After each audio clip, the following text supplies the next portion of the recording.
चलो यार बेटा, CMA inter group 2 company accounts and audit, जिसमें हम लोग देख रहे हैं company accounts, right. Debenture topic चल रहा था लास्ट लेक्चर में, है ना। CMA inter group 2 debenture topic चल रहा था। क्वेश्चन नंबर 36 हो गया था हमारा, राइट। Now question number 37। अच्छा, सभी को डिबेंचर की एंट्री समझ में आई? कोई ऐसा बच्चा जिसको डिबेंचर के कोई एंट्री में डाउट है? एनीबॉडी? ऑनलाइन ऑफलाइन सिंपल है एकदम, कॉपी पेस्ट शेयर्स की एंट्रीज डिबेंचर में। और हमने कल रिडम्पशन वाले भी किस्सा देखा, समझा, उसके ऊपर प्रैक्टिस भी किया, है ना। आई आई आई आर आर, याद आ रहा है इन सभी को? चल ठीक है, प्लीज हाँ सेम डे रिवाइज कर लेना बेटा। रिवीजन नहीं इज इक्वल टू फेल, पक्का है। जो बच्चे ने रिवीजन नहीं किया कंफर्म फेल है। मैं मतलब सो सॉरी, मैं सुबह सुबह नेगेटिव बात कर रहा हूँ, बट ये नेगेटिव बात बोलने से अच्छा इसको फैक्ट बोलो, फैक्ट। रिवीजन नहीं किया इन्हें फेल, कंफर्म। यही प्रोफेशनल कोर्सेज का एक असीम सत्य है।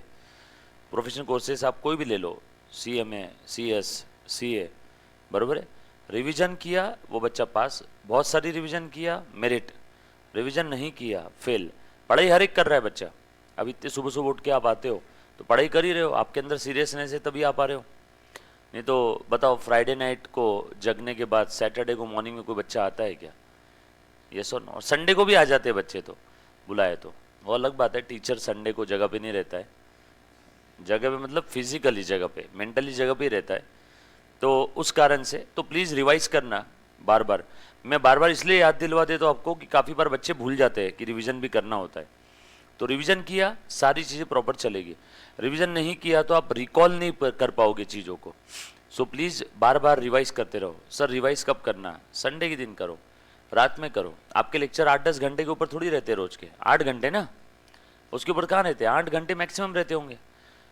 24 घंटे का दिन है, 8 गए लेक्चर में, 1-1.5 घंटा जाने आने में, 9 बचे 15, 5 घंटे सो, 10 घंटे बचे, 5-6 घंटे बहुत हो गए। जान जवान खून है, 5-6 घंटे के ऊपर आपको नींद की ज़रूरत नहीं है। 8-8 घंटे नहीं सोना। और रोज का हर लेक्चर में जो भी हुआ वो रिवाइज करने के लिए सेम डे करोगे तो 10 मिनट लगेगा, अगले दिन करोगे तो सेम चीज़ के लिए आधा घंटा, एक हफ्ते बाद करोगे तो शायद याद भी ना आए। इसलिए रिवीजन सेम डे करना है ना। सर अब हमें तो ये बात आपने आज बताई, आज तक जो हमारा रिवीजन छूट गया उसका क्या? अब आप डबल रिवीजन करो, जो चल रहा है वो साथ में चलने दो और पिछला कवर अप करो। ये साथ में चल रहा है और पिछला आप फटाफट से कवर करके यहाँ पे आ जाओ, उसके बाद आगे का साथ में चलेगा। बट जो अपने पुराने, जो आपके कर्म है, पुराने कर्म कांड है, उसकी वजह से जो आपने रिवीजन नहीं किया वो जो कर्म है, अब आपको डबल बैठना पड़ेगा ना। पुराना भी रिवाइज करना है, जो साथ में चल रहा है उसको छोड़ना नहीं है। नहीं तो बच्चे सिर्फ पुराना करते हैं और जो करंट चल रहा है वो आगे आगे जाते रहता है। तो अब आपको ड्यूअल सिम कैसे होता है मोबाइल फोन में, वैसे काम करना होगा। आपको पुराना वाला भी रिवाइज करना है और जो साथ में चल रहा है वो भी। बस रिवीजन किया ना, मेरे से आज लिख लो, कोई भी प्रोफेशनल कोर्स हो दुनिया का, आप अच्छे नंबर से पास हो। और मैंने रिवीजन के भरोसे ही सारे प्रोफेशनल कोर्सेज मेरे क्लियर किए, वरना मैं बिलो एवरेज स्टूडेंट था। मैंने मेरे ख्याल से आपको रिजल्ट भी बताया था मेरा, 10th का 49, 12th का 55%, 12 साइंस था, PCMB, physics, chemistry, maths, bio, चारों था। बट उसके बाद में कैसे क्या हो गया, ये चमत्कार नहीं है, बस रिवीजन, बार बार कीप रिवाइजिंग, कीप रिवाइजिंग। क्योंकि पेपर में जो बच्चे को रिकॉल हो गया वो पास, अच्छे से रिकॉल हो गया, अच्छे नंबर से पास, और मेरिट। रिकॉल नहीं हुआ फेल। पढ़ाई उसने भी की होती है, बस रिकॉल नहीं कर पाता है पेपर में। और रिकॉल कौन कर पाएगा? जो बार बार रिवाइज करेगा, वो रिकॉल कर लेता है ना। सो प्लीज रिवीजन को इज्जत देना। रिवीजन के बगैर ये कोर्सेज के अंदर में पास होना मुश्किल है। चलो आ जाओ। सो क्वेश्चन नंबर 37, आ जा बेटा। Company issued 1 lakh debentures of ₹100 each redeemable at the end of 10th year but reserve the right to redeem earlier from the end of 5th year। Oh, company ने debenture issue किए थे जिसका life 10 साल था, लेकिन company के पास एक right था 5 साल खत्म होने के बाद, eight the end of 5th year, company जब चाहे तब रिडीम कर सकती है। ये राइट किसके पास था? कंपनी के पास। उसके बाद आगे आगे बोला हुआ है, company decides at the end of 5th year to redeem 20,000 debenture. 1 lakh में से 20,000 डिबेंचर रिडीम कर रही है। Out of the profit it has made, pass the necessary journal entry relating to redemption। हमें रिडम्पशन से रिलेटेड एंट्री पास करना है। Question number 37 page number 1.32 लिखो। क्वेश्चन number 37 page number 1.32 page number 1 अपने नोट्स को ओपन करके रखो। क्वेश्चन नंबर 37 पेज नंबर 1.32 आगे सब लोग चलो करें, हम लोग स्टार्ट करें बेटा। सो सबसे पहले डिबेंचर्स को कंपनी रिडीम करना चाहती है कब? At the end of 5th year. हमें बोला है pass the necessary journal entry. Question का देखो ऊपर से 1 2 3 चौथी लाइन में लिखा है क्या? Pass the necessary journal entry relating to redemption. मतलब अब यहाँ पे होशियारी नहीं करना है, बोला है ना रिडम्पशन से रिलेटेड एंट्री, तो रिडम्पशन से रिलेटेड जो पूछा उतना ही। आपको जो पूछा आपने उससे ज्यादा लिखा तो भी आपका आंसर गलत है। इसका मतलब यह है कि आपको क्वेश्चन नहीं समझा। जो पूछा उससे कम भी लिखा फिर तो गलत ही है। सो जो पूछा उतना ही लिखना है। ये तो ऐसी बात हो गई, आपको आपके क्लाइंट ने बोला मुझे जीएसटी ऑडिट करना है, आप उसको जीएसटी ऑडिट करने के साथ साथ फ्री में कॉस्ट ऑडिट भी करके दे रहे हो, ये तो गलत है ना। क्यों एक्स्ट्रा कर रहे हो? जितना बोला है उतना ही। रिडम्पशन से रिलेटेड एंट्री करना है सब लोग साथ में। कंपनी का नाम क्या है? कुछ दिया नहीं है। ओ अ कंपनी लिखो, a company. Journal entries heading दे दो रिलेटिंग टू रिडम्पशन। आंसर को हेडिंग होना बहुत ज़रूरी है। जैसे आपको भी एक हेड दिया है ऊपर वाले ने सर, वैसे आंसर को भी एक हेड होना बहुत ज़रूरी है। कब किया रिडम्पशन? ओ हो तारीख दिया ही नहीं है। कब कर रहे हैं? 5th ईयर के एंडिंग में। सो ऐसा लिखो 5th ईयर। ईयर एंड की तारीख भी नहीं मालूम है ना, 5th ईयर एंड बोला है ना। तारीख दी होती तो मैं कसम से वही तारीख लिख लेता, बट तारीख दी नहीं है तो लिख लो 5th ईयर एंड। कितने डिबेंचर्स रिडीम कर रहे बेटा? ये 20,000 डिबेंचर्स रिडीम कर रहे हैं, 20,000। और रिडम्पशन कैसे हो रहा है कुछ बोला है क्या? रिडम्पशन कैसे हो रहा है कुछ बोला ही नहीं है, तो क्या समझेंगे? एट पार हो। सो फटाफट से लिखो डिबेंचर का नाम क्या था? डिबेंचर का नाम नाम लो, नाम भी नहीं दिया है तो परसेंटेज डिबेंचर। डिबेंचर नाम की लाइबिलिटी खत्म हो जाएगी ना। अब लाइबिलिटी का क्रेडिट बैलेंस रिडम्पशन कर रहे डिबेंचर का, तो लाइबिलिटी खत्म हो रही है। Debenture redemption, debenture account debit to debenture holder account, redemption at par. बोलो 20,000 इंटू एक डिबेंचर कितने का था?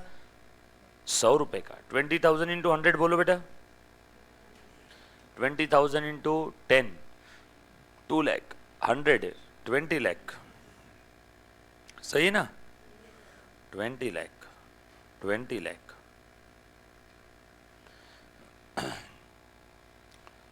बराबर है।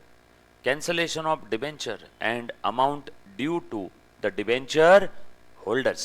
Cancellation of debenture and amount due to debenture holders. Payment कर दो। Debenture holders account debit to bank,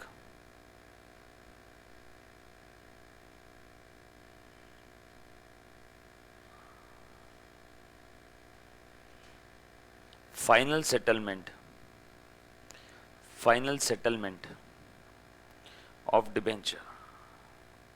अब एक नई चीज आपको बताने जा रहा हूं, प्लीज ध्यान देना। बचपन में कंजर्वेटिज्म कॉन्सेप्ट पढ़ा था क्या? बरोबर है।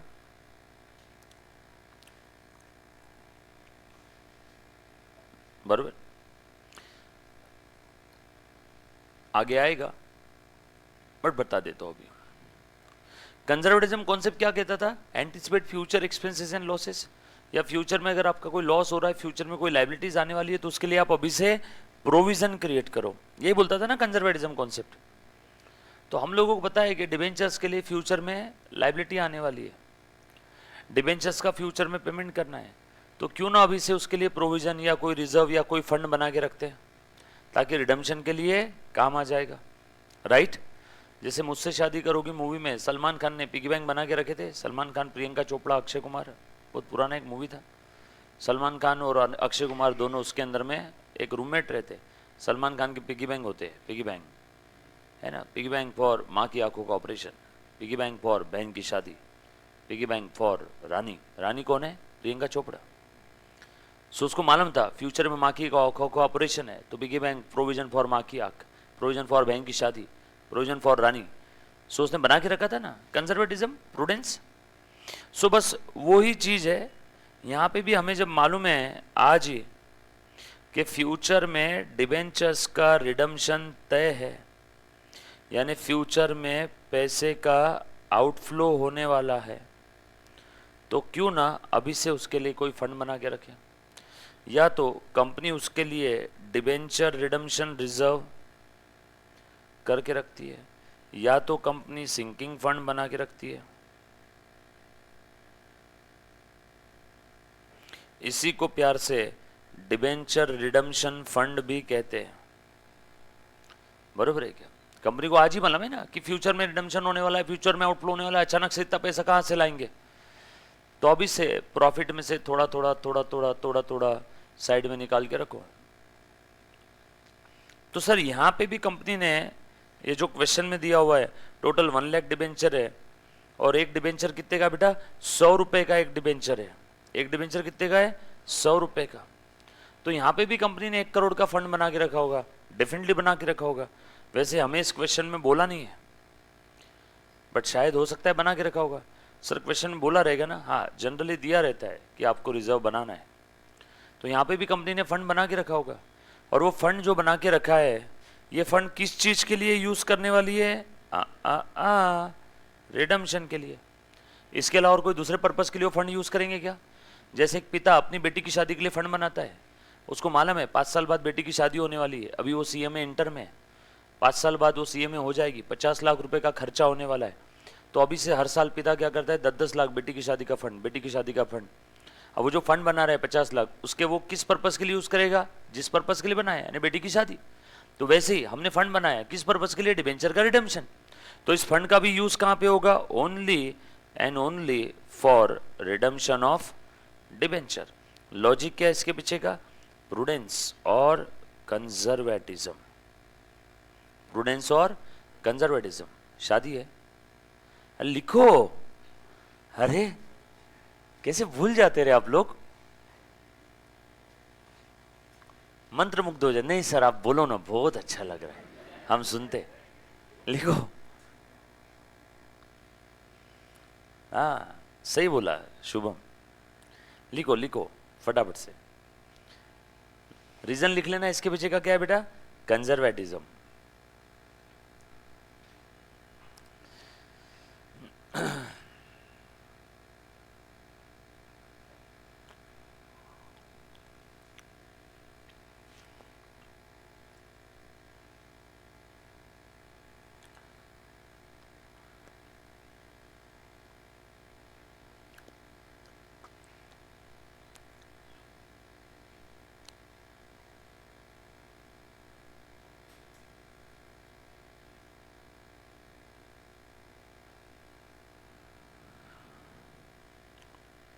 लिखा सभी ने? डन। चल अब 2 सेकंड के लिए ध्यान देना। तो क्या इस केस में भी कंपनी ने बनाया होगा क्या ऐसा कोई रिजर्व या फंड? बनाया होगा। सर आपको कैसे समझा बनाया होगा? बताता हूं कैसे समझा। क्वेश्चन में देखो एक लिखा है, कंपनी रिडीम कर रही है debenture out of the profits. Underline करना उस सेंटेंस को। कंपनी रिडीम कर रही है out of the profit it made. समझ में आया? कंपनी रिडीमिंग कैसे कर रही है वो अंडरलाइन करो, वो कीवर्ड है out of the profits it made. मतलब पक्के में दया पता लगा, इसने फंड्स बनाए होंगे, रिजर्व बनाया होगा। सर क्या बनाया होगा? कोई मुझे बोल सकता है क्या बनाया होगा? भूतकाल में, eight the time of issue of debenture, इसने अपने प्रॉफिट में से, कौन सा प्रॉफिट? वो जो फ्रीली अवेलेबल है। किस चीज के लिए अवेलेबल है? डिस्ट्रीब्यूशन और डिविडेंड। ऐसा प्रॉफिट जो फ्रीली अवेलेबल है for the purpose of distribution और डिविडेंड, उस प्रॉफिट को हम लोग प्यार से क्या बोलते हैं? Free reserve. तो उसी में से बनाया होगा। जनरल रिजर्व है ना, P&L अकाउंट, क्रेडिट बैलेंस। तो जो फ्रीली अवेलेबल है for the purpose of distribution, for the purpose of appropriation, उसमें से हमने क्या बनाया होगा? Reserve, debenture redemption reserve, DRR या सिंकिंग फंड बनाया होगा ना। डीआरआर क्रिएट करना ये कंपनी लॉ की प्रोविजन भी है। डीआरआर क्रिएट करना है बेटा, ये कंपनी लॉ की आपकी प्रोविजन भी है। हाँ, कंपनी लॉ में लिखा हुआ है, मुझे तो इतना मालूम नहीं है, लेकिन कंपनी लॉ में लिखा हुआ है कि आपके डिबेंचर्स जितने रिडीम होने वाले, उन डिबेंचर का एक स्पेसिफिक परसेंट 10, 15, 20, 25% आपने डीआरआर में ट्रांसफर करके रखना है। यस और नो? मेरे ख्याल से आई थिंक 10% है अभी, है ना। पहले 25 था, अब धीरे धीरे कम, पहले उसके पहले 50 था, 50 से 25 हुआ, 25 से 15 हुआ, 15 से 10 हो गया, आई थिंक 10% होगा। खैर छोड़ो, जो भी है, तो हम लोगों को रिजर्व क्रिएट करके रखना है और उस रिजर्व की मदद से हम लोगों को डिबेंचर्स का रिडम्पशन करना है। तो इन्होंने पहले डीआरआर बनाया होगा, इस 20 लाख रुपए के लिए तो बनाया होगा ना। टोटल वैसे 1 करोड़ का होगा, पर अभी बात किसकी चल रही है? 20 लाख के डिबेंचर्स के रिडम्पशन की। तो इन्होंने क्या किया होगा? P&L अकाउंट डेबिट और P&L अप्रोप्रिएशन अकाउंट डेबिट और जनरल रिजर्व अकाउंट डेबिट और फ्री रिजर्व अकाउंट डेबिट। इन्होंने अपने फ्रीली जो डिस्ट्रीब्यूटेबल प्रॉफिट था उसमें से फंड्स निकाले होंगे और कहां डाले होंगे? डीआरआर में। भूतकाल में किया होगा, इसलिए मैंने क्या लिखा? At the time of issue to debenture redemption reserve, बरोबर ना। 20 लाख 20 लाख,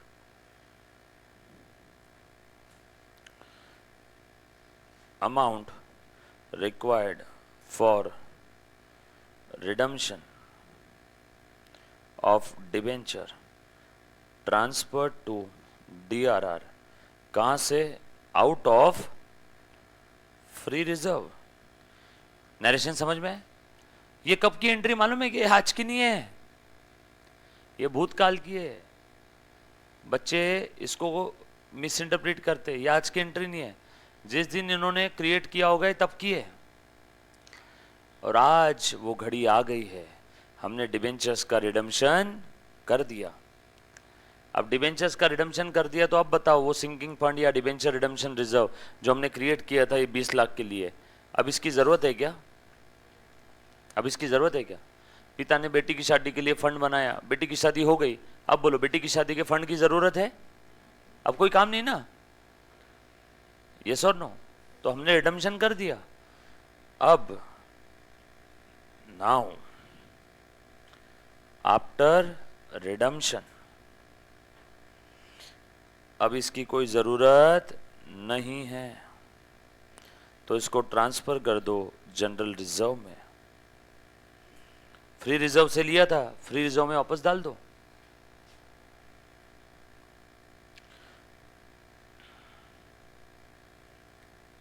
सर P&L में डालो ना वापस। अरे बाबा P&L में डालोगे तो ऐसा दिखेगा स्प्रेड का प्रॉफिट बढ़ गया, उसके ऊपर इनकम टैक्स डिपार्टमेंट में इनकम मांगने, टैक्स मांगने के लिए आ जाएगा।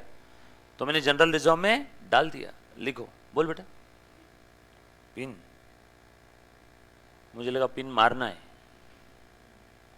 आ गया। अरे नहीं आया।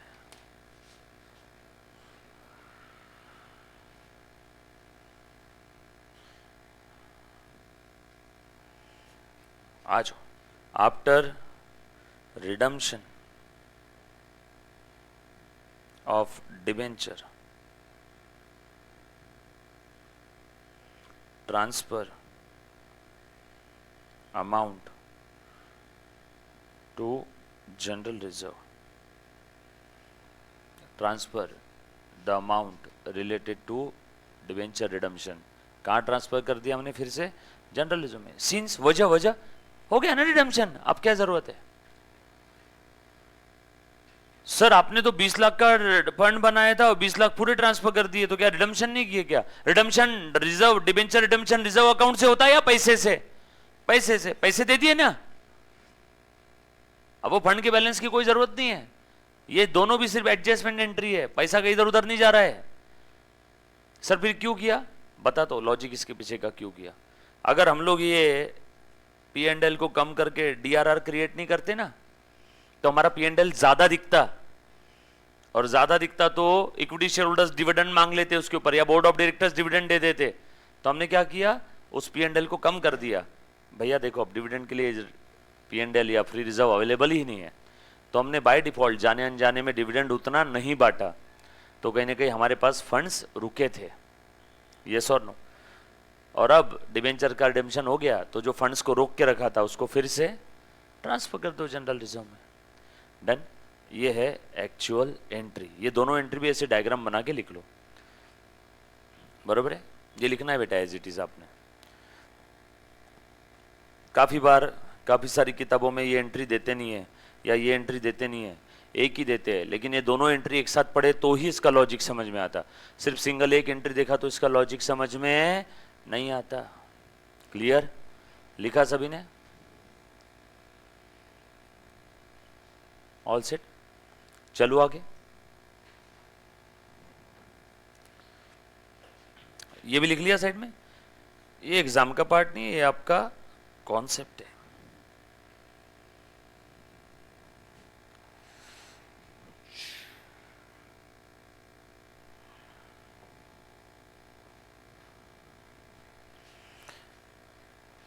कल संडे, भाई साहब, पर इतने जल्दी खत्म होता है ना संडे। सिर्फ सैटरडे शाम में ही मजा आता जाते समय। जब मैं मेरे क्लासेस खत्म करके जब शाम में घर जाते रहता हूँ ना, तो बस मेरे क्लासेस से घर पहुंचने तक का समय, उतना समय ही मजा आता। और एक बार घर पहुंच गया तो लगे जैसा लगता मंडे आ गया, समझ में नहीं आता संडे किधर गया, है ना। तो इसलिए फिर मैंने आगा सर को भी बोला, मेरा sir Sunday no lecture policy, Sunday को बच्चों को रिवाइज करने दो, क्योंकि सातों दिन लेक्चर लिए तो आप रिवीजन कब करोगे।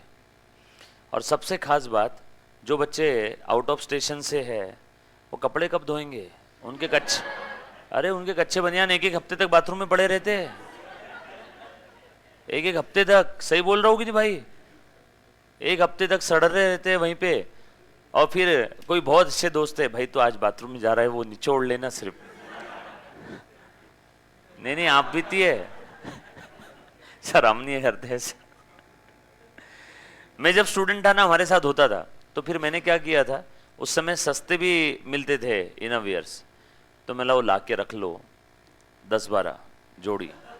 तो क्या जिस दिन टाइम मिला 10-12 दिन में एक आध बार, तो उस दिन वहां पे एक प्रॉपर वाला दोस्त था मेरा, प्रॉपर वाला, उसके घर पे वॉशिंग मशीन थी तो ले जाके मशीन में एक दिन उसने बोला, तू साले कच्चे बनियान धोने के लिए आता है। बोला मैं क्या करूं, फिर ऑप्शन नहीं है क्योंकि वो बैठ के घिसना एक एक, भाई साहब मतलब भयंकर टाइम जाता। और तब मेरे को जीन्स मैंने जब फर्स्ट टाइम मेरे हाथ से धोई थी ना, तब तो आंसू आ गए। तब मैंने मम्मी को, उस समय लाल डब्बा रहता था, कॉइन बॉक्स से डाल के फोन लगाना पड़ता था। मैंने मम्मी को, वो पीसीओ रहता था, कॉइन डालने पड़ते थे, 1 मिनट हो गया खत्म होते रहता, तो उससे फोन लगाया। मला यार मम्मी प्रणाम। बोले क्यों? मतलब जीन्स कैसे तू धो रही इतने सालों से? जीन्स मैंने फर्स्ट टाइम देखा, और जीन्स गीली होने के बाद वजन बहुत ज्यादा हो जाता उसका, फिर उसको निचोड़ना, उठाना और पटकना और वो धोना घिसना बहुत मेहनत वाला काम है।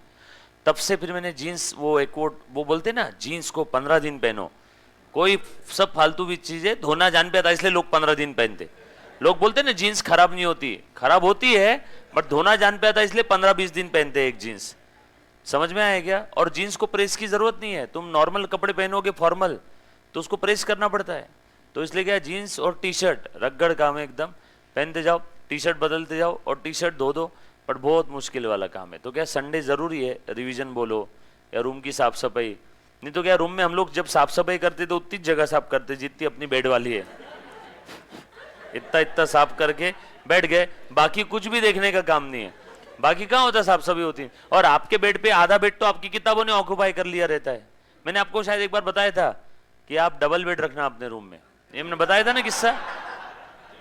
साइड में पूरी किताबें है ना, और शादी होने के बाद उन किताबों को कौन रिप्लेस करेगा? आपका जीवन साथी।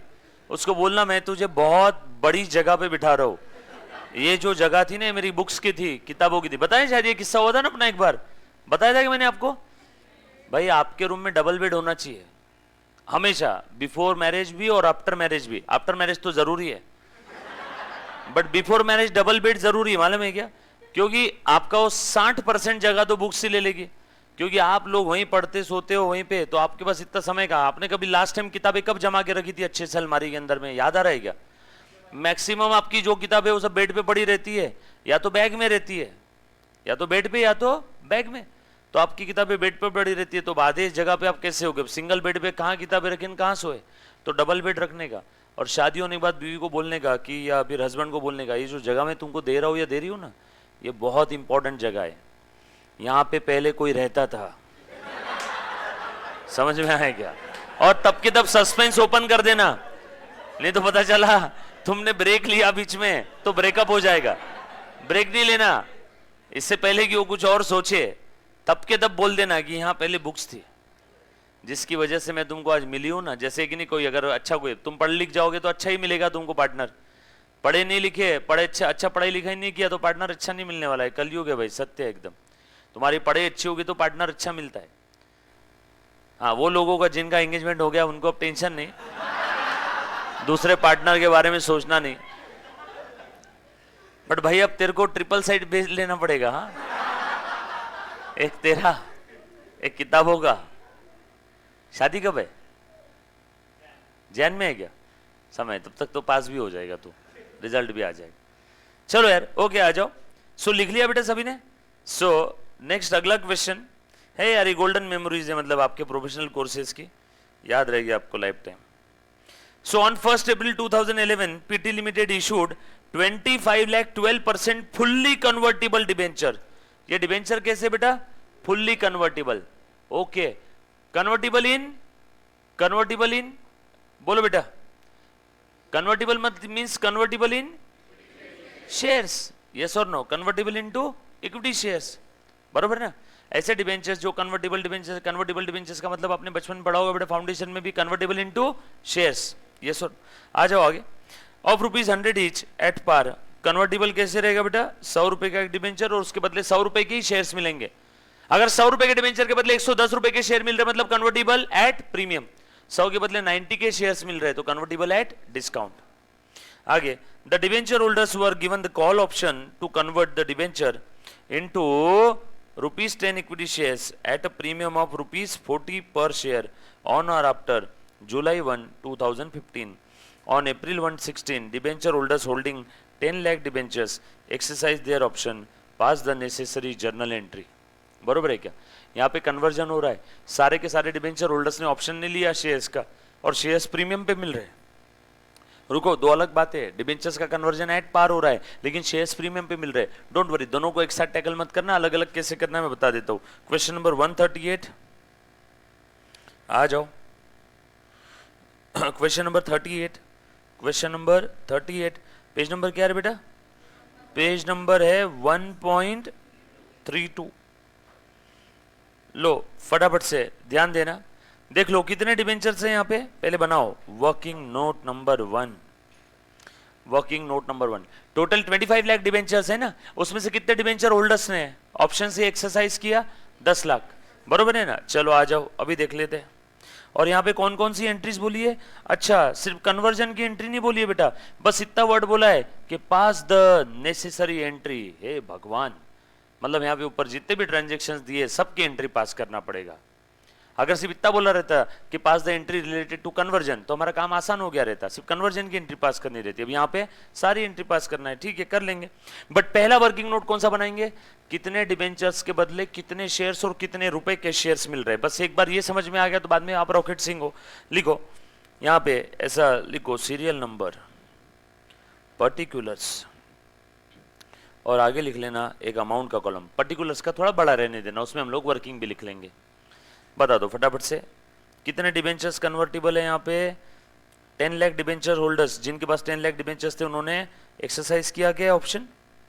सो मैं यहाँ पे लिख रहा हूं number of debentures exercising the options. ये कितने बेटा? 10 lakh.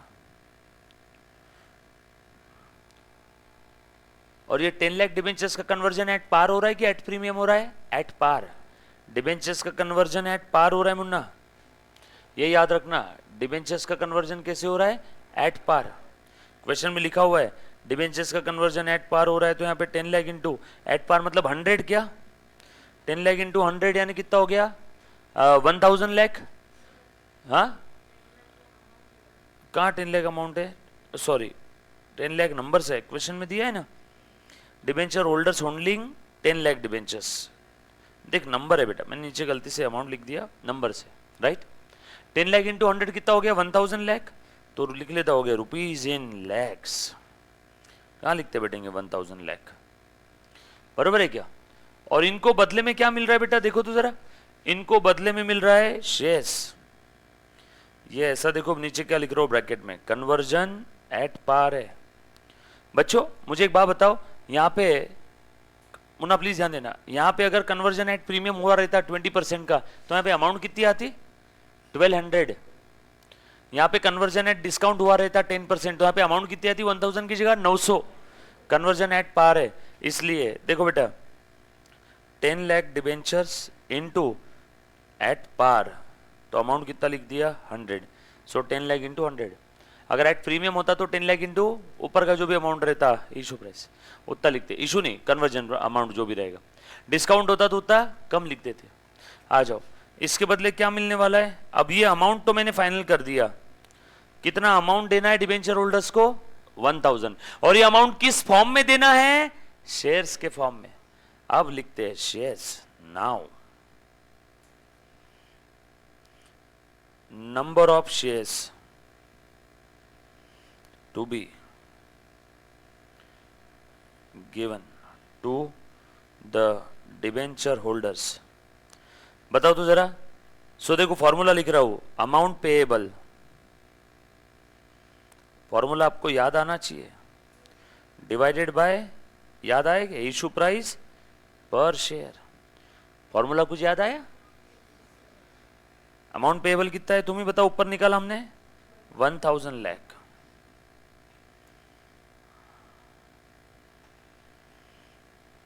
Divide by issue price per share कितना है बेटा, 10 रुपए फेस वैल्यू है, प्रीमियम 40 है,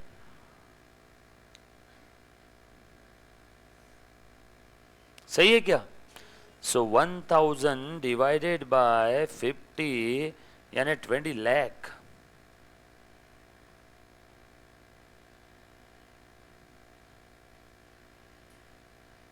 बरोबर है क्या, 20 लाख शेयर्स। अब इस 20 लाख शेयर्स में मुन्ना फेस वैल्यू कितनी है, 20 लाख इंटू 10, अमाउंट 200 लाख, और इसमें सिक्योरिटीज प्रीमियम कितना है, 20 lakh shares into 40, amount 800 lakh. Amount के कॉलम में लिखना,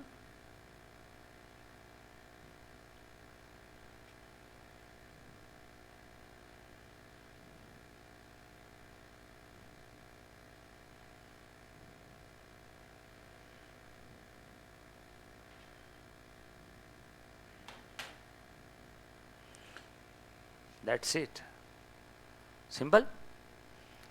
पहली स्टेप पता लगाओ डिबेंचर होल्डर्स को जो कन्वर्ट करना चाहते हैं उनको कितना देना है। स्टेप नंबर 2, वो जो देना है अमाउंट फाइनल होने के बाद किस फॉर्म में देना है, शेयर्स के।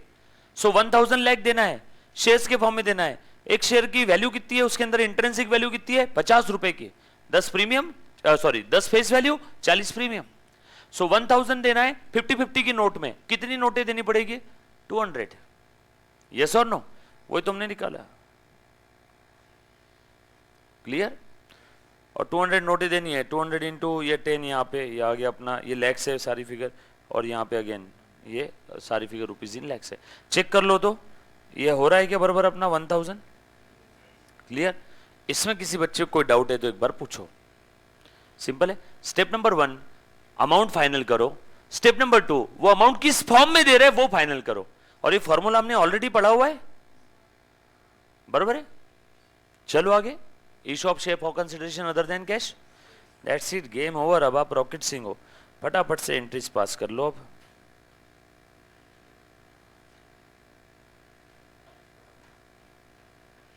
बोलो, अब सारी एंट्रीज पास कर लेते हैं, ढूंढो क्वेश्चन में। एक बच्चा बोल रहा है सर जूम कर दो, जूम,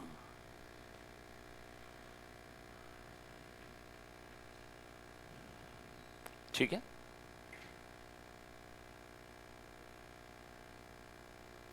यस शुभम, स्टेप 2 में क्या दिया हुआ है, पहले हमने अमाउंट फाइनल कर दिया, भैया डिबेंचर होल्डर तुम्हारा रिडम्पशन एट पार हो रहा है, बरोबर है, एट पार यानी यहाँ पे 10 लाख डिबेंचर्स इंटू 100 कितना हो गया 1000 लाख, बरोबर। सो 1000 लाख तुमको देना है। अब आ जाओ ये 1000 लाख कैसे देना है, in the form of shares. कितने shares, so amount payable 1000 lakh upon issue price per share. तो मैंने नंबर ऑफ शेयर्स फाइनल कर लिए 20 लाख। हे क्वेश्चन बता अब ये शेयर्स कैसे इशू कर रहा हूँ। उसने बोला at premium 20 lakh shares into face value 10 200, 20 lakh shares into premium 40 800, बरोबर है। एक एक स्टेप आगे बढ़ना है। पहले डिबेंचर्स को कितना अमाउंट देना है ये फाइनल करो, दूसरा वो अमाउंट किस फॉर्म में देना है ये फाइनल करो, और जिस फॉर्म में दे रहे हैं वो एट पार है, एट प्रीमियम है या एट डिस्काउंट है, बरोबर। दो अलग अलग चीजें, समझ में आया बेटे सभी को, पक्की बात। चलो आगे शुभम, ओके डन। लिखो entry, journal entries.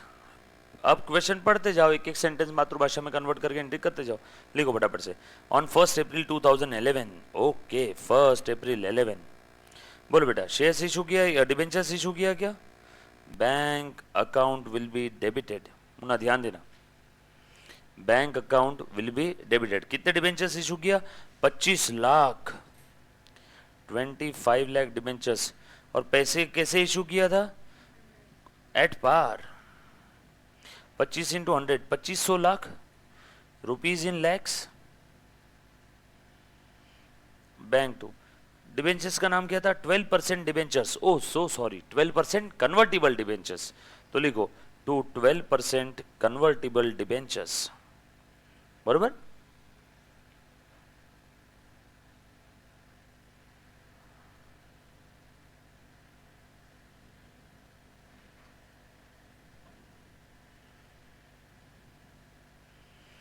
Narration 12% convertible debentures issued at par, 12% convertible debentures issued at par. Second entry कब किया इन्होंने, क्वेश्चन में दिया है क्या। The debenture holders given a call to convert the options of debenture into ₹10 equity shares at a premium 40 per share on और after 1 July 2015। अच्छा 1 July 2015 को ऑप्शन दे दिया, ऑप्शन दिया उसका थोड़ी एंट्री करेंगे हम लोग, कन्वर्जन किया क्या, आगे लिखा है फुल स्टॉप, उसके बाद on 1 April 16 debenture holders holding 10 lakh debentures exercise their option. अच्छा कब किया, 1 अप्रैल 2016 को। कितने डिबेंचर होल्डर्स ने एक्सेप्ट कर लिया, जिनके पास 10 लाख डिबेंचर्स थे और उनको देना कितना था 1000। तो पहले अमाउंट फाइनलाइज कर लो, तो ये रहेगी अपनी एंट्री दो नंबर 2। अमाउंट फाइनलाइज कर लो, लिखो फटाफट से। 12% convertible debentures account will be debited, इनको एट पार रिडम्पशन करना है to debenture holders account 1000 lakh 1000 lakh. Narration cancellation of debentures and amount due to debenture holders, cancel कर दिया और अमाउंट ड्यू किया, बरोबर।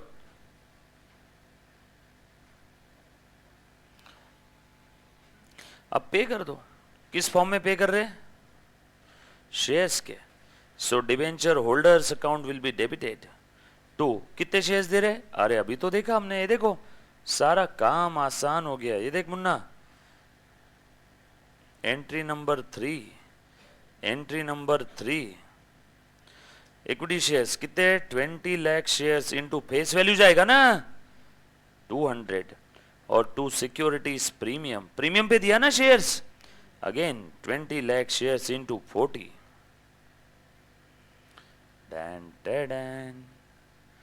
नेक्स्ट क्वेश्चन,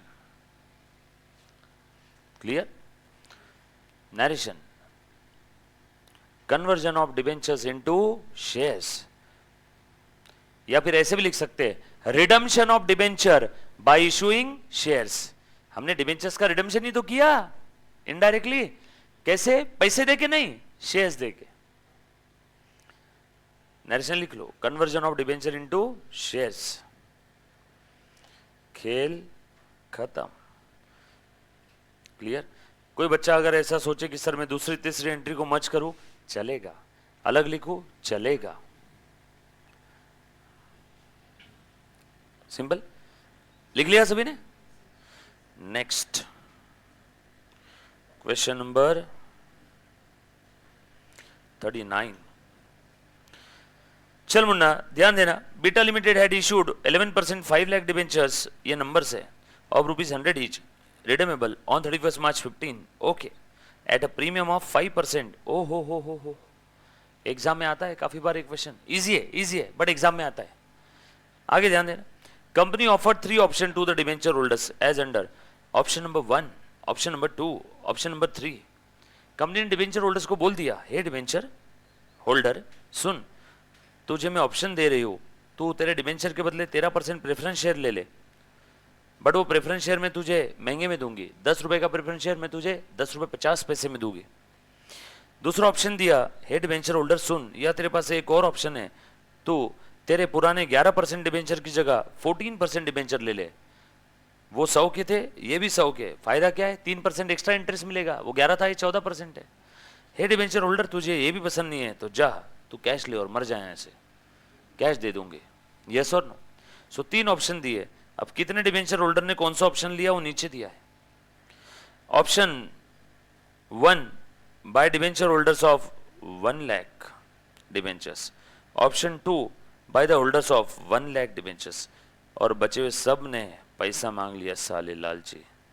देखो कितने थे, 5 लाख थे ना, 1 1 3 हो गए क्या टोटल 5 लाख। और आगे क्या बोला है, company carried out redemption pass the necessary journal entry, company ने रिडम्पशन की प्रोसेस पूरी कर लिया। अगेन दूध पीता बच्चा भी करेगा फटाफट से। अगेन वर्किंग नोट 1 पहले बना लेते हैं। वर्किंग नोट 1 में स्टेप नंबर 1 जैसे पीछे किया था, पिछले वाले में तो डिबेंचर्स का रिडम्पशन एट पार ही था, बट फिर भी हमने निकाला था डिबेंचर्स को कितना पैसा देना है ये फाइनल करो। स्टेप नंबर 2 कैसे कैसे देना है वो फाइनल करो। चलो आ जाओ क्वेश्चन नंबर 39 पेज नंबर 132।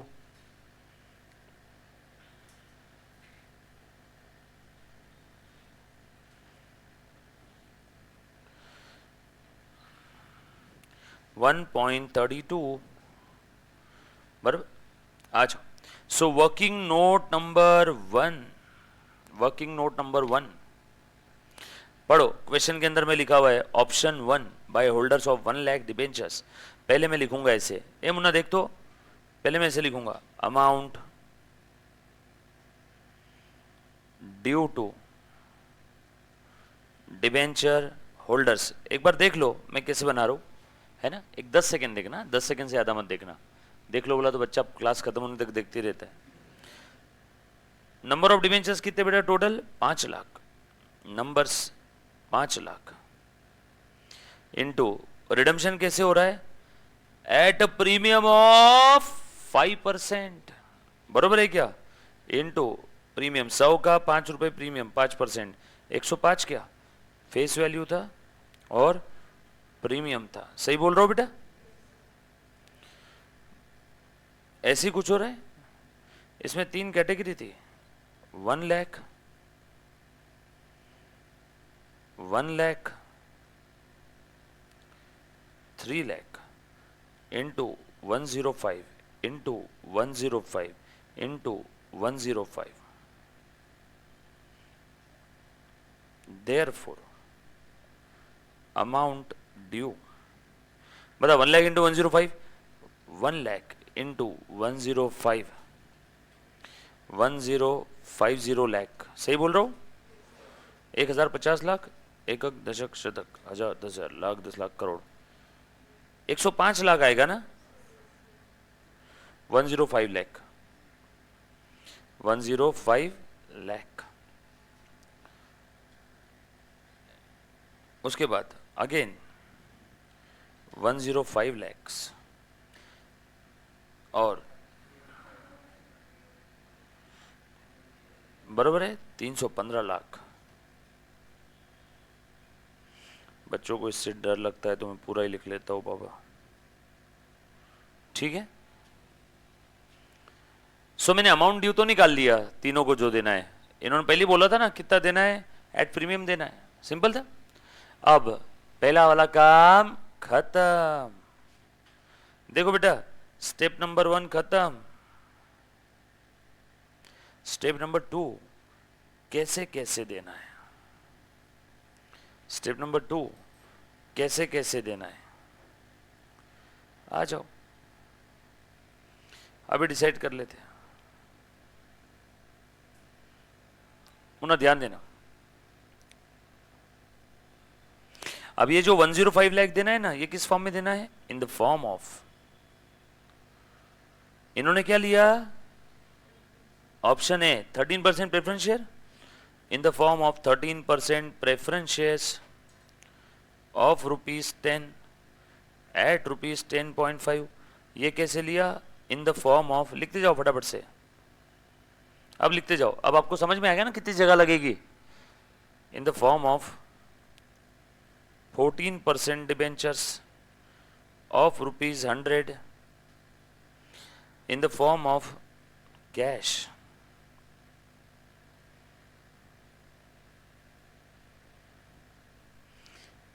सबसे पहले मैं तीसरा वाला केस लिखूंगा, सबसे आसान है। बोलो कितनी कैश देंगे? जितना देना है 315 लाख। सिंपल। उसके बाद इनको डिबेंचर्स देना है। डिबेंचर्स कैसे दे रहे हैं? एट पार क्या? 105 लाख देना है। 105 लाख के डिबेंचर्स देंगे हम लोग, नए वाले। 105 पहले हमने अमाउंट फाइनल कर दिया, पहले अमाउंट फाइनल कर दिया, कितना देना है? 105। अब उस 105 लाख के बदले डिबेंचर्स दो। करो 105 लाख डिवाइडेड बाय 100, कितना आ जाएगा बेटा? Therefore number of debentures 105 lakhs divide by 100, कितना आया? 10.5 लाख डिबेंचर्स। बरोबर है क्या? और कैसे देंगे ये? At par, right. और यहां पर कितना देना है? 105 लाख रुपए। किस फॉर्म में? प्रेफरेंस शेयर्स के फॉर्म में। Again number of preference shares, same formula, वही amount payable upon issue price. यहां पे भी amount payable upon issue price. दूसरे वाले केस में इशू प्राइस एट पार थी ना। अमाउंट पेएबल कितना है? 105 लाख अपॉन इशू प्राइस कितना था? 10.5।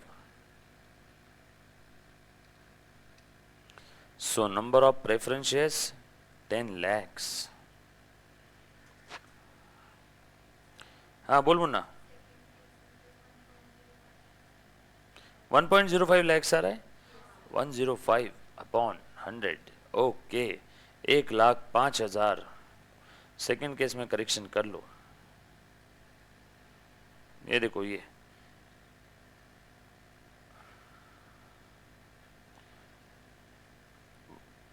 $1,05,000।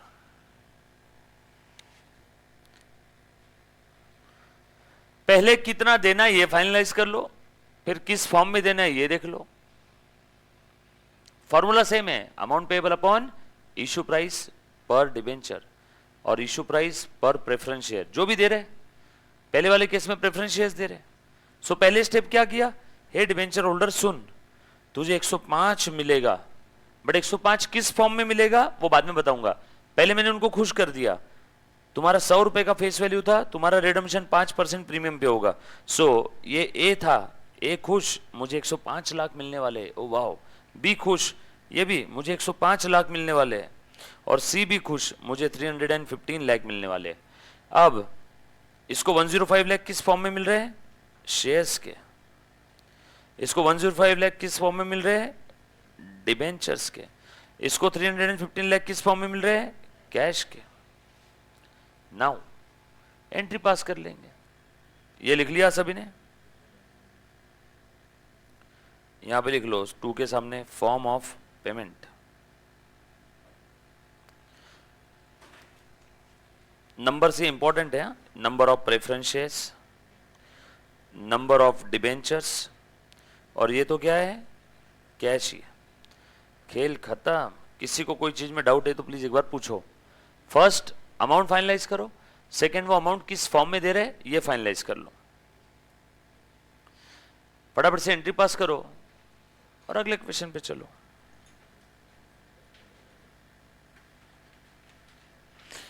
चलो बोलो तो एंट्री क्या रहेगी अभी?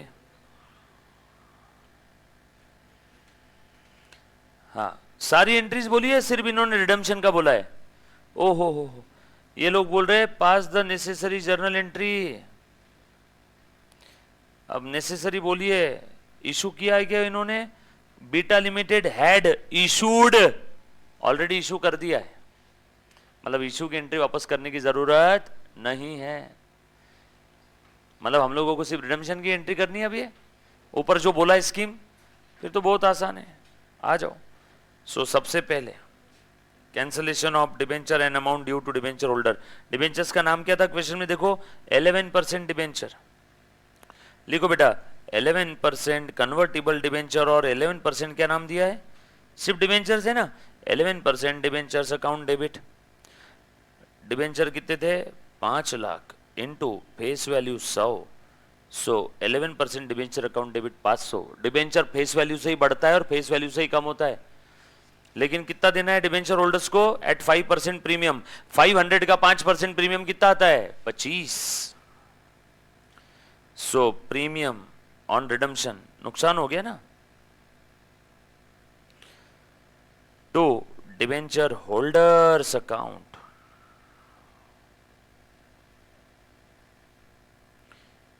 पहली एंट्री अमाउंट ड्यू, ये देखो ये है पहली एंट्री, चेक कर लो, इसकी टोटल 525 ही आनी चाहिए।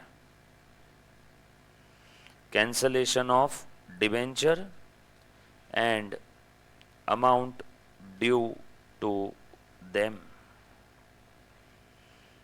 बरोबर। उसके बाद खेल खत्म, देते जाओ। ये दूसरी एंट्री,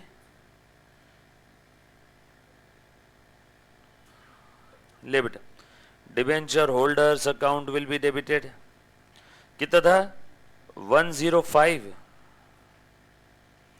टू प्रेफरेंस शेयर्स कौन से दे रहे हैं?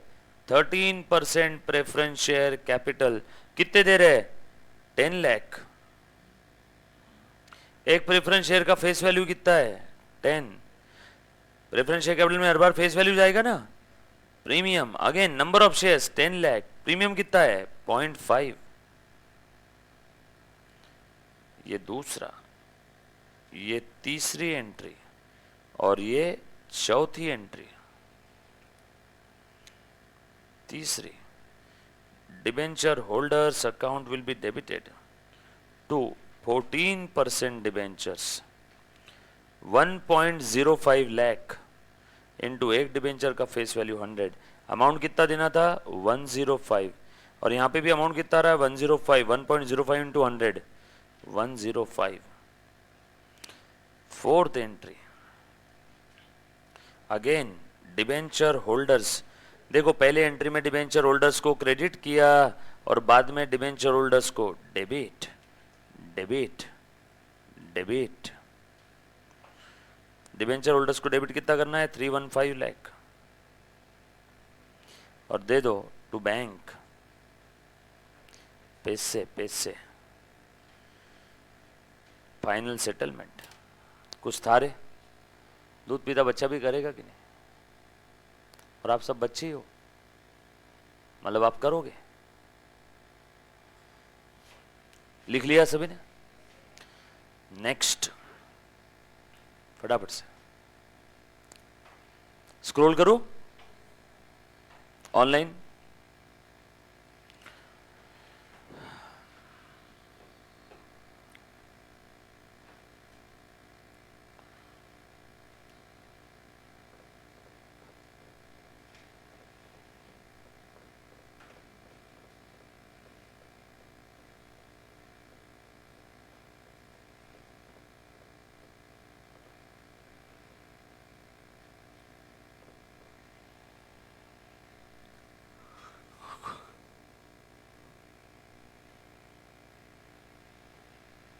Done. Next,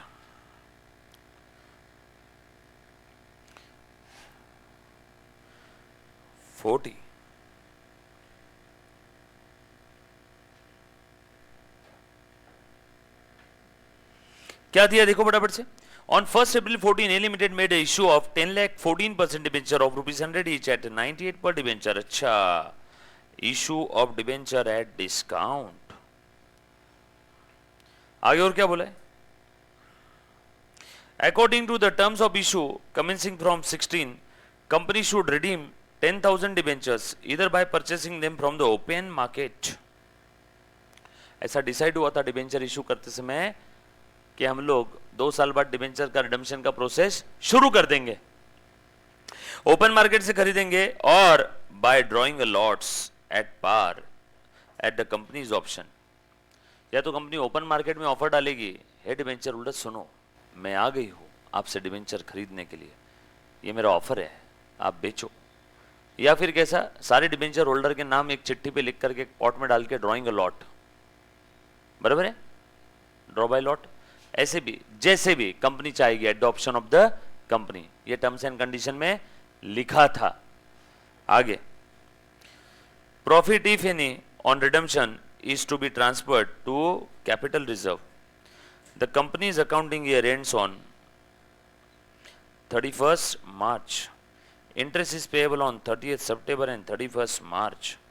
During the year 14-15, company wrote off 20% debenture discount account. Company ने डिबेंचर डिस्काउंट अकाउंट को राइट ऑफ किया। याद है क्या मैंने एक चीज बताया था आपको, how to write off the loss on issue of debenture on some proportionate basis. तो यहाँ पे कंपनी ने 20% डिबेंचर डिस्काउंट राइट ऑफ किया 14-15 में। और आगे बोला है in 17-18 company purchased and cancel debentures as given below. कैसे खरीदा और कैसे कैंसिल किया? 200 लाख के डिबेंचर्स एट 95 पर डिबेंचर। अब ये 200 लाख के डिबेंचर्स जो बोले ना, बाय डिफॉल्ट ये फेस वैल्यू है, और खरीदा कैसे? एट 95 पर डिबेंचर, मतलब 5% डिस्काउंट पे खरीदा क्या? सो 200 का 5% ये आ जाएगा 10 लाख, मतलब ये डिबेंचर 200 लाख के डिबेंचर इन्होंने खरीदा है 190 लाख में। ये 200 लाख के डिबेंचर मतलब ये फेस वैल्यू 200 लाख के डिबेंचर कितने में खरीदा? एट द रेट 95 पर डिबेंचर। एक डिबेंचर का फेस वैल्यू 100 की चीज 95 में खरीदा, मतलब 5% क्या है? Discount, right? और कब खरीदा? On 30th September. And 300 lakh के डिबेंचर्स एट 97, ये 300 लाख भी क्या है? Face value.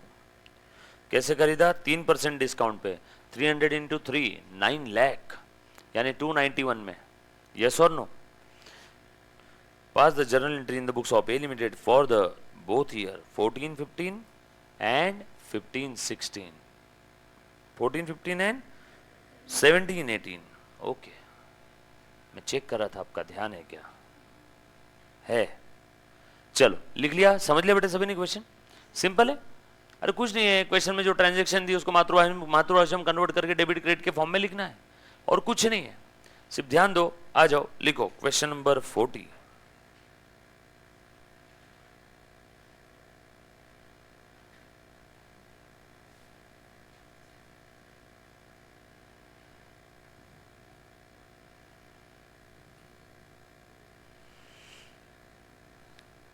पेज नंबर 1.33, ऊपर का 32 है ना, पेज नंबर 1.33।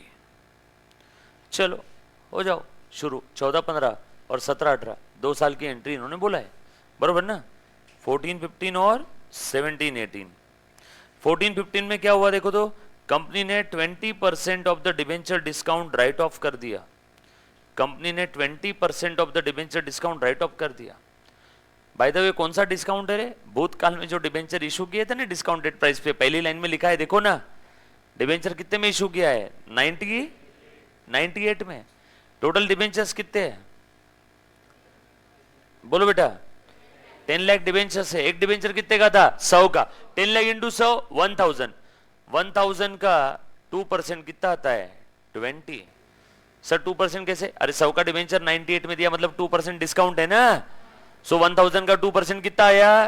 20। सर ऐसे मत करो यार, लिख के दो ना यार, वैसे ही आप सुबह सुबह। सर ये लो लिखो, वर्किंग नोट नंबर 1, बराबर है? स्क्रीन लिखो, working note number 1। calculation of discount to be write off, number of debentures 10 lakh, face value per debenture rupees 100, therefore total face value 1000 lakh, issued at rupees 98 per debenture, therefore discount 2%, therefore total discount A, B, C, D, E, F, total discount B into C into 2%, 20 lakh। जरूरी नहीं कि आपने भी ऐसे लिखना है, आप कोई और फॉर्मेट भी लिख सकते हो चाहो तो, बराबर। सर डायरेक्ट 1000 लाख इंटू 2% कर दो ना यार, वैसा भी किया चलेगा, चलेगा। अब इसको राइट ऑफ करना है, कितना राइट ऑफ किया जी, amount write off, total discount 20 lakh है ना। कब इशू किया था डिबेंचर? 14-15 में ही किया था क्या? हम लोगों को 14-15 और 17-18 की एंट्री बोली है, 14-15 में इशू किया होगा। तो कितना राइट ऑफ करने का बोला इन्होंने भी, देखो तो कितना राइट ऑफ करने बोला है क्वेश्चन में, ढूंढो। 20 कब राइट ऑफ करने की डेट दी है देखो, 14-15 में राइट ऑफ कर रहे नहीं रे, मेरे को कहां दिख रहा है ऐसा, 14-15 में राइट ऑफ नहीं किया। हाँ बराबर है, बराबर है, सॉरी 14-15 में राइट ऑफ, 14-15 का डेटा नीचे दिया है, 17-18 का, 16-17 15-16 कुछ नहीं है, 14-15 के अंदर में राइट ऑफ करना है। कितना इसका? 20%। सो लिखो amount write of 20% of point F, यानी रुपीज 4 लाख।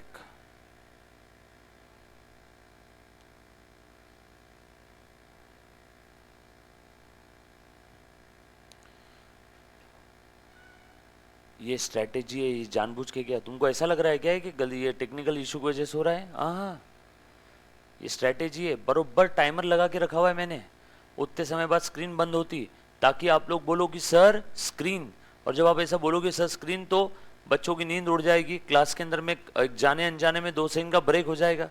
मतलब सोच रहे हो कितनी स्ट्रैटेजी लगानी पड़ती है, पर्पसफुली इसको उतना टाइमर सेट करने के लिए अलग से इंजीनियर को बुलवा करके उसमें चेंज किया हुआ है कि बरोबर बंद हो जाना चाहिए, और आप लोगों को मजाक लगता है। कुछ बच्चों को लग रहा होगा कि टेक्निकल प्रॉब्लम है, हाँ टेक्निकल विक्निकल कुछ नहीं है, सब प्लान्ड है। लिखो सो ईयर 14-15 जर्नल एंट्री, बरोबर है, ऐसा लिखो ईयर 14-15, बरोबर। 14-15 की एंट्री क्या हुआ? 14-15 में सबसे पहले इशू की डेट दी आएगी, देखो क्वेश्चन में किधर है रे बाबा, हाँ दिख तो नहीं रही है, कर दूं क्या directly first? Okay sorry, bank account debit, debenture issue कर दिया हमने, eight discounted price, discount on issue of debentures account debit 20, 980 निकाला ना हमने। डिबेंचर्स का नाम क्या है बेटा? देखो बोलता भी नहीं कोई, डिबेंचर्स इशूड एट डिस्काउंट। चलो 1 अप्रैल को इशू कर दिया, पढ़ो क्वेश्चन क्रोनोलॉजिकल ऑर्डर में आगे जाते जाओ। Thank you Shubham. अप्रैल में इशू कर दिया, 14-15 का एंट्री बोली ना सारी, अब 14-15 की सारी मतलब सारी मतलब सारी एंट्री, वो पहनने वाली सारी नहीं, सारी मतलब सारी एंट्री। अप्रैल में इशू कर दिया, मई में कुछ हुआ ढूंढो, एक क्वेश्चन बता मई में कुछ हुआ है क्या, एक क्वेश्चन बता जून में कुछ हुआ है क्या। क्रोनोलॉजिकल ऑर्डर में आगे जाते जाओ, 14-15 साल की सारी एंट्री बोली है। जुलाई में कुछ हुआ पढ़ो, अगस्त में कुछ हुआ, सितंबर में कुछ हुआ, हाँ हुआ सितंबर में, साल में 2 बार इंटरेस्ट देती है कंपनी, सितंबर और मार्च, अरे अप्रैल मई जून जुलाई अगस्त सितंबर, अप्रैल मई जून जुलाई अगस्त सितंबर, 1 अप्रैल को डिबेंचर इशू किया, 1 अप्रैल से लेके 30 सितंबर, कितना महीना होता है? 6 महीना। 6 महीने का ब्याज नहीं दोगे? लिखा है ना क्वेश्चन में, इंटरेस्ट ड्यू होता है साल में 2 बार।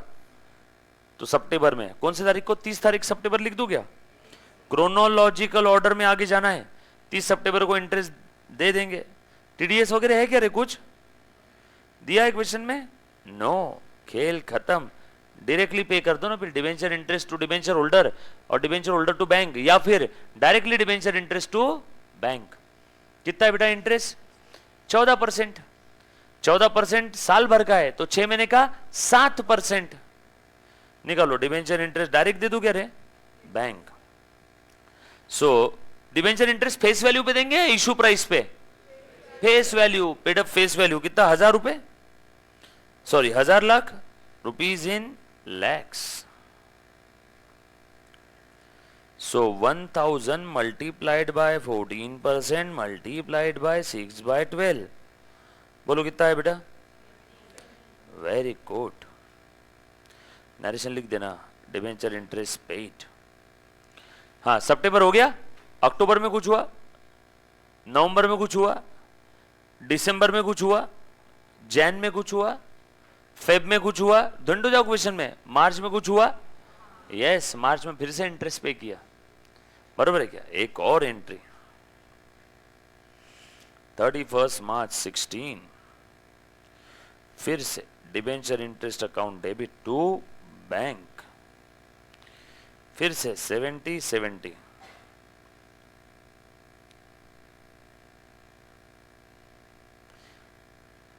और बताओ, मार्च चल रहा है ना? हाँ, मार्च में और क्या करेंगे? ईयर एंड की फॉर्मेलिटी होती है ना। अब अगर बोले एक क्वेश्चन में बोला नहीं रहेगा कि साल खत्म हो गया मुन्ना, साल के आखिरी में फाइनल अकाउंट बनता है मुन्ना, स्ट्रैटेजी। साल के आखिरी में क्या बनता है? फाइनल अकाउंट बनता है मुन्ना। और फाइनल अकाउंट बनता है तो आपको सारे खर्चे कहीं ना कहीं ट्रांसफर करने पड़ेंगे, यस और नो? सारी इनकम कहीं ना कहीं ट्रांसफर करनी होगी। अब इस पूरे क्वेश्चन में कहीं कोई एक्सपेंस या इनकम है क्या? इस पूरे क्वेश्चन में कहीं कोई एक्सपेंस या इनकम है क्या? चेक करो तो।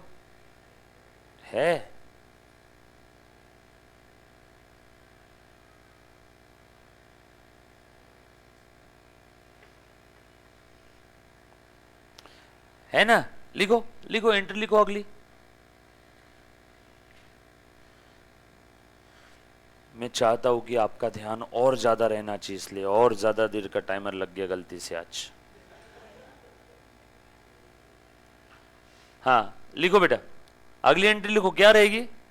मेरी आंखों से देखो अगली एंट्री, बोलो क्या रहेगा? ये जो इंटरेस्ट की एंट्री हमारी है ना, दो ऊपर में खर्चे, वो खर्चे कहां ट्रांसफर करेंगे? इनकम एक्सपेंडिचर P&L अकाउंट में, यस और नो? तो करो ट्रांसफर।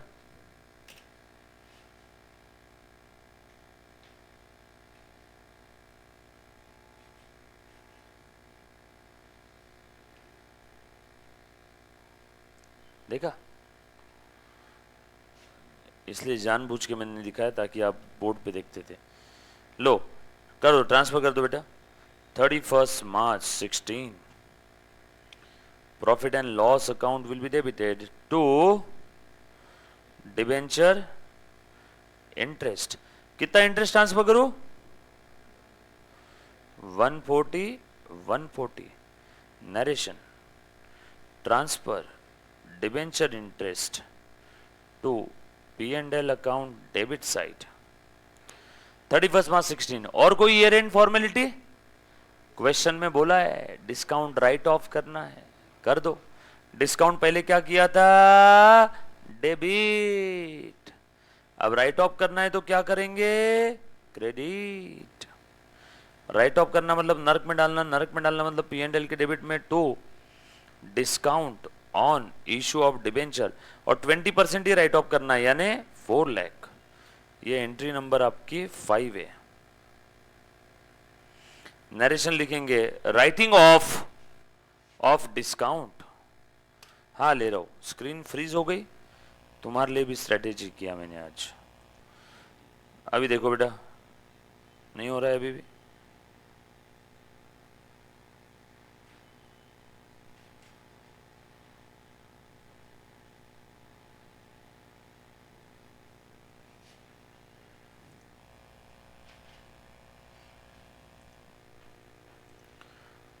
लिख लिया बेटा सभी ने? दैट्स इट, खेल खत्म। उसके बाद 17-18 की एंट्री पास करो फटाफट से।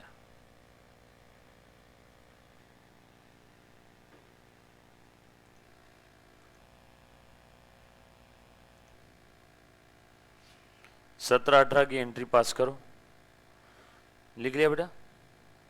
हाँ देख लो ना, ये डिबेंचर इंटरेस्ट ट्रांसफर किया और ये डिस्काउंट राइट ऑफ किया। Discount on issue of debentures को पहले डेबिट किया था, अब discount on issue of debentures को क्रेडिट कर दिया, बरोबर? Done, clear. 17-18 में क्या हुआ देखो, बोला है ना 2 साल की एंट्री पास करना है। लिखो 17-18, ये 14-15 था, अब 17-18 लिखो फटाफट से। 17-18 बोलो, 17-18 में सबसे पहली एंट्री क्या रहेगी? चलो 1/4/2017 को मैं खड़ा हूं यहां पे। हाँ 1/4/2017 को कुछ हुआ ढूंढो क्वेश्चन में। नो। मई 17 में कुछ हुआ, जून 17 में कुछ हुआ, जुलाई 17, अगस्त 17, सितंबर 17, यो इंटरेस्ट। सो 30th सितंबर 17 फटाफट से debenture interest account debit to bank 70 same, बरोबर है क्या? 30th सितंबर को और 30th सितंबर को कुछ हुआ है क्या देखो। यस, कंपनी ने डिबेंचर खरीद लिए खुद के। कितने के खरीदे रे बेटा? 200 लाख के डिबेंचर। कैसे खरीदे? एट द रेट 95 पर डिबेंचर, यानी 5% डिस्काउंट है क्या? सो 200 में से 5% चला गया, बोलो बचा कितना? हाँ, और खरीद के क्या किया? अचार डाला उसका। खरीद के क्या किया बेटा? कैंसल कर दिया। और इन्होंने डिफरेंस कैपिटल रिजर्व में ट्रांसफर भी करने के लिए बोला है, राइट? कर दो फिर। देखो अब वापस ध्यान देना, अच्छे से ध्यान देना बेटा। इसी दिन और एक घटना हुई, कंपनी ने 200 लाख के debenture of ₹200 lakh purchase at the rate 95 पर डिबेंचर, देयरफॉर 5% डिस्काउंट। और कंपनी ने डिबेंचर इस दिन क्या किए? रिडीम कर दिए। रिडीम, अरे पैसा वापस कर दिया, रिडम्पशन ही हो गया ना एक टाइप से। ओपन मार्केट से खरीद लिया होगा, कहीं से भी लिया होगा, अपने को क्या।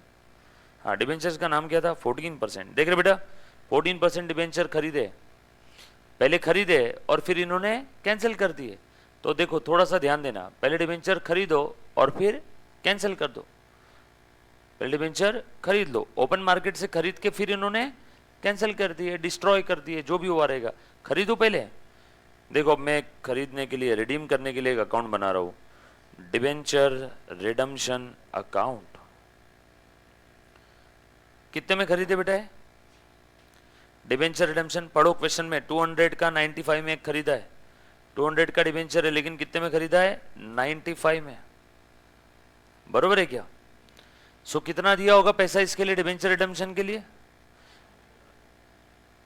200 लाख का डिबेंचर एट 5% डिस्काउंट, यानी 195। 190 क्या? 195 या 190? 190, बरोबर है क्या? और देखो मैंने डायरेक्ट दे दिया बैंक। मुन्ना 2 सेकंड ध्यान देना, घाई मत करना, रुको। 190 debenture purchased from open market. कौन से डिबेंचर खरीदे हमने? Own debentures. Own debenture, company ने खुद ही के डिबेंचर खुद ही खरीद लिए फ्रॉम ओपन मार्केट। अब खरीद लिए तो खरीद लिए, कैंसिल भी कर दो खरीद के। ध्यान देना, अभी डिबेंचर खरीदे, कैंसिल नहीं किए, जिंदा है अभी भी वो डिबेंचर। और वो कौन से अकाउंट में पड़े? डिबेंचर रिडम्पशन में। खरीदे कितने में थे? 190 में। ऐसा समझो ये डिबेंचर रिडम्पशन एक असेट अकाउंट है। कोई तो एक दूसरे कंपनी की असेट खरीदते तो क्या बनाते ना, asset account debit to bank. 190 में खरीद लिया, अब वो असेट का नाम क्या है? खुद ही के डिबेंचर से। अब हो कैसे क्या मालूम है क्या? खुद ही डिबेंचर होल्डर और खुद ही इशूअर ऑफ डिबेंचर। कंपनी ने अपने आप को ही डिबेंचर इशू किया, ऐसा दिख रहा है ना। वो कंपनी खुद ही डिबेंचर होल्डर हो गई और कंपनी ने खुद ही ने वो डिबेंचर इशू किए, मतलब कंपनी की ही असेट और कंपनी की लायबिलिटी। बोलो ये डिबेंचर के नाम से कंपनी में लायबिलिटी कितने की दिख रही है? 200 लाख की। लायबिलिटी तो फेस वैल्यू पे दिखती है ना, और सेम डिबेंचर कंपनी के एसेट में कितने के दिख रहे हैं? 190 के। अब मुझे एक बात बताओ, सेम डिबेंचर कंपनी ने खुद के पास होल्ड करके रखे, सेम डिबेंचर कंपनी ने भूतकाल में इशू किए थे, सो लायबिलिटी 200 लाख की और असेट 190 की। सो अब ये कंपनी ही होल्डर है और कंपनी ही इशूअर है, तो ये असेट और लायबिलिटी कैंसिल कर दूं क्या? अब बताओ 200 की लायबिलिटी कितने में कैंसिल हो गई? सिर्फ 190 में।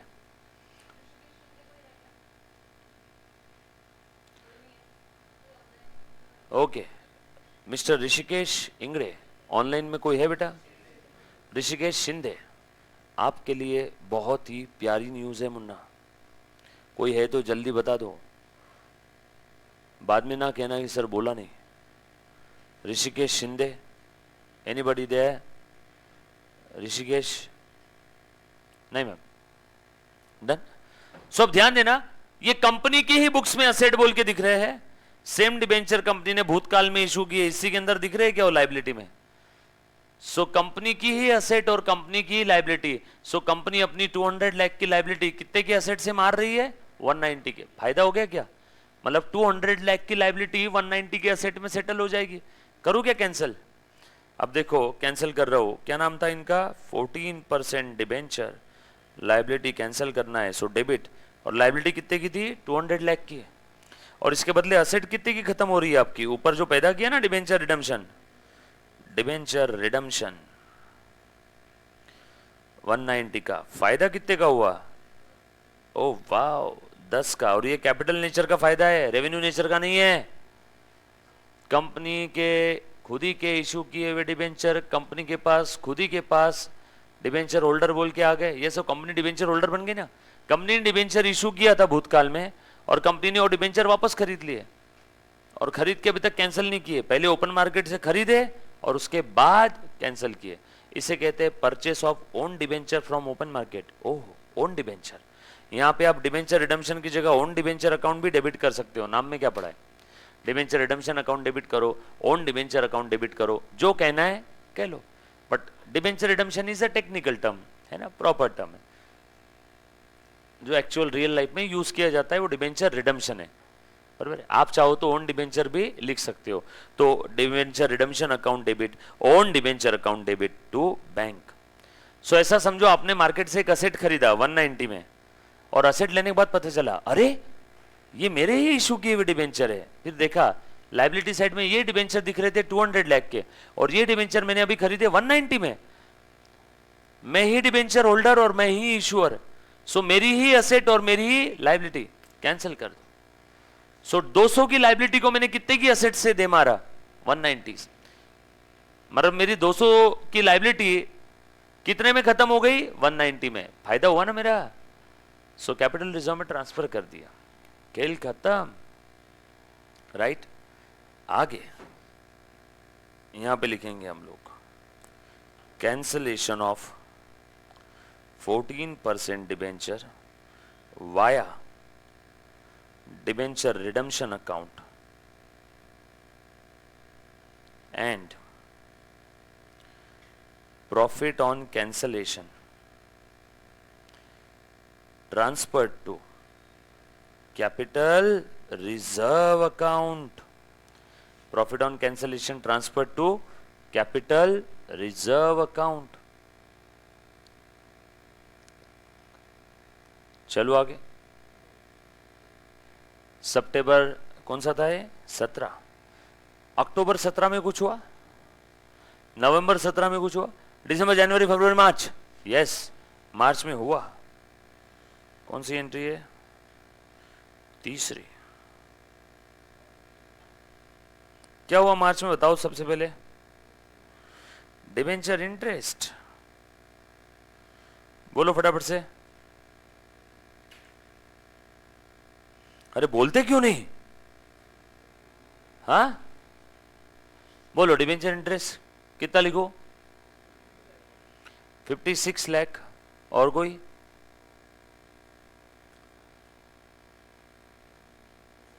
$56 लाख। और ये सही जवाब। अरे बाबा, आपके डिबेंचर कैंसिल हो गए ना 30 सितंबर 17 को। कितने का डिबेंचर कैंसिल किया आपने? मार दिया ना, खत्म कर दिया ना। तो 30 सितंबर को 56 ऑलरेडी 200 लाख के डिबेंचर कैंसिल हो गए। सो अब जो भी हमें इंटरेस्ट देना है वो कितने डिबेंचर्स पे देना है? टोटल कितने थे? 1000 थे ना। 1000 में से 200 चले गए, 800 into 14% divided by 2, 56 lakh. 1000 lakh के डिबेंचर्स थे, 200 लाख के हमने ऑलरेडी कैंसिल कर दिए।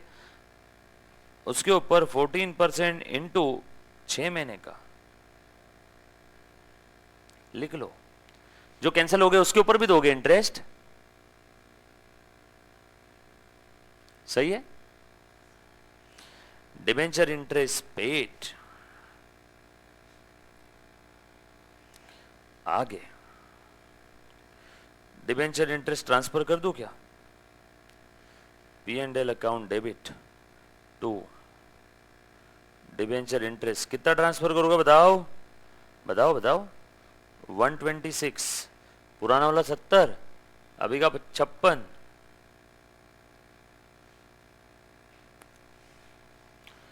और 31 मार्च को और ऑन डिबेंचर परचेस किए। क्वेश्चन में देखो बोला है ना। वो कितने में खरीदे थे? 300 के, 3% डिस्काउंट में। 97 का एक खरीदा है ना, खरीद लो फटाफट से। फिर से debenture redemption account debit, same वैसे जो किया था अभी। कितने में खरीदा? 300 में से 3% चला गया, 291। टू बैंक 291 कैंसिल कर दो। 14% डिबेंचर।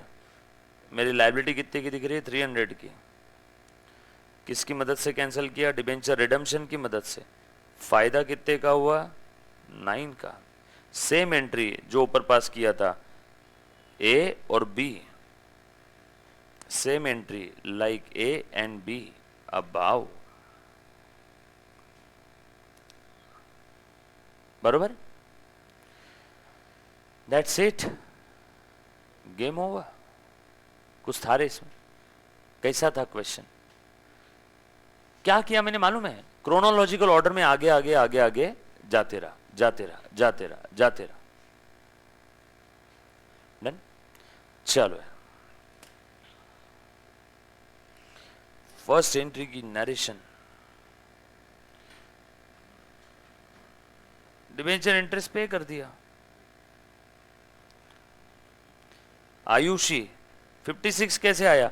टोटल 1000 के थे और 200 के डिबेंचर हमने 30 सितंबर को कैंसिल कर दिए, तो उनके ऊपर आएगा नहीं। तो जो 30 सितंबर से आगे के 6 महीने का इंटरेस्ट है वो 800 के डिबेंचर्स भी आएगा ना। कैंसिल किए हुए डिबेंचर्स पे वापस थोड़ी लेगी बेटा आयुषी। और बरोबर वो 6 महीने बाद कैंसिल किए थे 30 सितंबर को। तो 30 सितंबर 17 से लेके 31 मार्च 18 तक इस 6 मंथ में 800 के डिबेंचर्स थे। 800 के डिबेंचर्स पे 14% के हिसाब से 6 मंथ्स का। ओके, आप आंसर बता रहे थे, आपको डाउट नहीं उस पे? ओह वाह, थैंक यू, बहुत जल्दी बोल दिया। मैं पूरा और नहीं तो एक्सप्लेन करते रहता। चलो guys, thank you so much, love you all, take care, bye, enjoy करो।